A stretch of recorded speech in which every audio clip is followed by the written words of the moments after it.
O Genuíno ficou morando na casa paroquial, outro jovem também, outro rapaz dando que não tinha onde ficar, quando veio para lá, ficou na casa paroquial. E o Genuíno, quando morou comigo, ajudava algumas coisas na paroquia, às vezes para ele limpar o carro, fazia algum mandado, às vezes eu ia uma viagemzinha, quando ele não estava na aula, ele me acompanhava pelo só, então, em vez de pagar uma pessoa ali comigo, mas um estudante exemplar, estudioso. Ele lia tudo, e pegava meu livro, até livro de filosofia, leu aquele livro do Jacques Maritain de filosofia, e lia tudo, e também religioso, e se confessava, comungava, e começava a fazer um trabalho com os estudantes, e ele ajudando no apostolado dos estudantes. Ação Católica, a JEC, Juventude Estudantil Católica. E reunia grupo de estudantes e eu financiava, mandava eles participar de congresso em Olinda, congresso em Maceió, congresso em Fortaleza, congresso estudantil. E, então ele desenvolveu muito.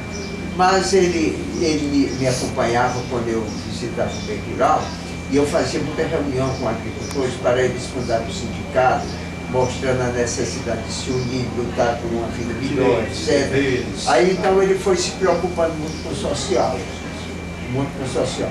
Quando ele terminou em senador, o curso ginasial, eu consegui com uma família amiga para ele ficar hospedado enquanto arrumava um emprego em Fortaleza, e ele ficou lá nessa família até arrumar um emprego e fez vestibular. Não, ele fez o científico naquele tempo, aí depois fez o vestibular, passou. Quando ele estava no vestibular, aí foi que arrebentou o golpe militar, e ele já era um líder estudantil, já nesse tempo, era um líder estudantil e participando daqueles movimentos estudantis, foi espancado já por a polícia e aconselharam que ele fugisse, senão ele seria morto ou preso. Aí ele fugiu para São Paulo, fugiu na bagagem do carro, ali, naquele bagageiro atrás, ali onde botou as malas, fugiu para o Crato, saiu à noite num carro, escapou, de lá seguiu para São Paulo, que era mais difícil ser encontrado. Aí lá em São Paulo ele se filiou ao Partido Comunista, achando que o Partido Comunista é quem defendia mais o pobre, o social, mas ele continuou, mas naquele tempo muitos comunistas eram ateus, mas ele continuou com fé em Deus, achando que podia ver no Partido Comunista sua luta pelos direitos humanos, etc, etc. Aí então o Partido Comunista queria que fosse um grupo para lutar contra o regime militar, derrubar o regime com arma, coisa impossível, era uma ilusão, mas ele e outros se iludiram e foi para a guerrilha do Araguaia. Aí lá na guerrilha ele foi preso, quando foi preso passou bem mais de um dia sem dar alimento, amarrado numa árvore, sem beber água, aí um dia desesperado por sede, gritando, me dê um copo d'água. Aí um soldado saiu de uma garrafinha d'água para ele. Esse soldado nunca ele esqueceu. Aí depois, já de deputado, se encontrou com esse soldado que matou a sede dele, lá no meio dos matos, onde ele estava amarrado. Então ele foi preso, aí foi torturado, queimaram as pernas dele, deram choque elétrico nos testículos. Ele tem as marcas no corpo de tortura e de tudo. Agora ele se meteu naquilo pensando que estava certo, que era um bem para o país, que ia ajudar a libertar o país e tal. Depois ele reconheceu que foi um equívoco, que a mudança tinha que ser pela consciência das pessoas, pela política do partido com programa de social, etc, etc. Aí ele foi bem, então ele quando foi condenado a 5 anos, quando foi solto, depois de tortura e de tudo, e já foi solto no tempo do Geisel, foi condenado a 5 anos, terminou 5 anos e não soltaram. Aí ele veio para terminar a prisão do Paulo Salazar, aí eu fui visitar. Mas quem ia visitar ficava suspeito, podia até ser preso. Aí meu irmão era superintendente da SUBEM, tinha muitos amigos generais, ministros, tudo. Aí meu irmão arrumou uma carta do coronel do Exército, que eu podia visitar Genuíno, representando a família, que a família morava no interior e não podia visitar. Aí eu ia visitar. Então ele lá na prisão, a vida dele era lendo, estudando e ensinando os presos. O que ele sabia, português, matemática, era fazendo bem ali. Todo professor Paulo foi uma pessoa assim que fazia o bem aos outros. Aí quando ele foi solto, Dom Aloysio visitava os presos, e Dom Aloysio ficou muito encantado com o jeito dele na prisão, E uma vez na Semana Santa, o Santíssimo exposto lá na prisão, e ele passou a noite toda de joelho diante do Santíssimo, era de fé. Mas aí ele, quando foi solto, o Dom Aloysio disse: vão me matar. Você tem muita liderança. Ele era um líder, ele conquistava tudo. Vão me matar, eu vou lhe esconder durante um mês. Aí lá desse esconderijo você vai escapulir para São Paulo, que é muito grande, é difícil de pegar de novo. Aí Dom Aloysio me escondeu na casa dos padres jesuítas, ali no Cristo Rei. Ali no Cristo Rei. Aí eu fiquei visitando lá. Eu já ia visitá-lo no Pobre Salazar, e ia visitá-lo na casa de retiro dos jesuítas, em segredo, ninguém sabia que ele estava lá.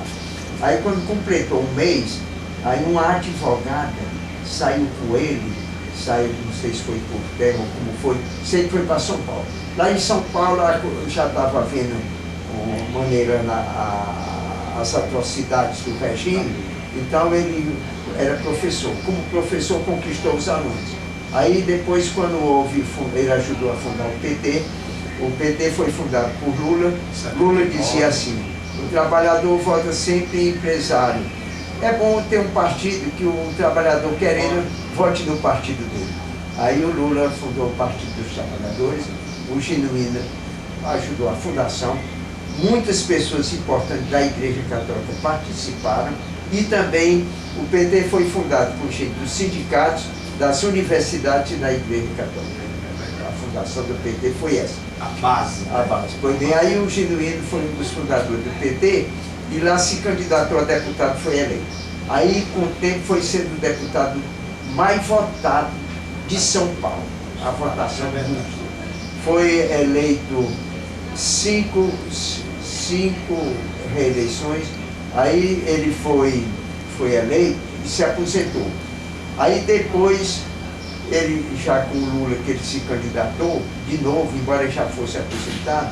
Aí foi o caso do Mensalão, que ele era o presidente do PT, e ele assinava as coisas sem examinar. Ele nunca roubou nada. Eu digo porque eu podia deixar dinheiro na Caixa Paroquial, nunca tirou nada, era muito correto, e nunca enriqueceu na política. Ele não enriqueceu. Eu o conheço, depois de deputado, conversei muito com ele, visitei, ele só tinha uma casa de morar comprada, cinco legislaturas, deputado 5 vezes. A mulher trabalhando e ele comprou uma casa e tinha um carro usado. Não tem bens, não pode dizer, cadê os bens dele? Não tem. Então ali ele assinou coisas, o Genuíno nunca foi burocrata. Ele sempre foi um homem de polêmica, de discurso, de debate. Aí foi assumir um cargo burocrático, assinando coisa que ele confiava muito nas pessoas. Ele valoriza toda a pessoa, até o adversário, ele trata bem. Ele lá na Câmara tinha adversários nas ideias, mas eram amigos. Então ele assinou aquilo, aí apareceu naquele negócio, mas mesmo assim foi reeleito em São Paulo e é um deputado atuante. Muito bem. Bom, isso aí sobre o caso do Genuíno. Aí, senador Pompeu, eu comecei trabalhando naqueles bairros pobres e fundando centro social, e depois me preocupei muito com a zona do Meretrício. Eu disse, tem que fazer um trabalho ali. São filhos de Deus, são pessoas de Deus. Aí planejei fazer uma capelinha lá perto, começamos a capela, comecei a fazer reunião, mas se encontrava tanta barreira e incompreensão, as pessoas achavam que eu era comunista e achavam que eu estava cuidando de gente errada. Eu tinha que cuidar das pessoas santas, né? E eu dizia, Jesus diz que deixa as 99 que estão salvas e vai atrás da que está perdida. Uma vez eu fui entrar no senador Pompeu e o Meretrício era na entrada. Aí uma mulher da vida deu com a mão, eu parei o carro. É o padre. Não, mas diga o que você quer. Eu não sabia que era o senhor, ia pedir uma carona para ir lá para você. Entra aqui, você é minha irmã, é filho de Deus. Aí ela foi ali sentada comigo. Parei o carro lá na praça, quando ela desceu, depois o povo estava dizendo que eu andava com o aqui. Quer dizer, deu uma carona, né? Aí eu